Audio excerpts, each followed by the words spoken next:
अस्सलामुअलैकुम, मैं सूफिया मलिक और आप देख रहे हैं PKN न्यूज़। सबसे पहले वज़ीर आला पंजाब मोहसिन नकवी ने अलील सुबह मज़ार बीबी पाक दामन का तफसीली दौरा किया।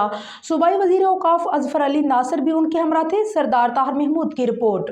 वज़ीर आला मोहसिन नकवी ने मज़ार बीबी पाक दामन के तज़ीन व आराइश तोसीही मनसूबे को रवामा मुकम्मल करने का हुक्म दिया। उन्होंने मज़ार के तज़ीन व आराइश और तोसीही मनसूबे पर पेशरफ्त का जायज़ा लेते हुए मज़ार के तोसीही हिस्सों का दौरा किया। मरकज़ी गुंबद समेत दीगर गुंबद की नफासत का काम का मुआयना किया और सेक्रेटरी तमीरात व मुवासलात को ज़रूरी हदायत दी।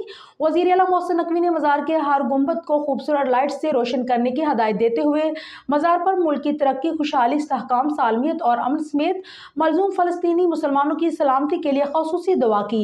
इस मौका पर सेक्रेटरी तमीरात व मुवासलात ने मज़ार की तज़ीन व आराइश और तोसीही मनसूबे की तकमील बारे ब्रीफिंग दी। सेक्रेटरी औक़ाफ़, कमिश्नर लाहौर डिवीज़न और मुतल्लिका हुकाम भी इस मौका पर मौजूद थे।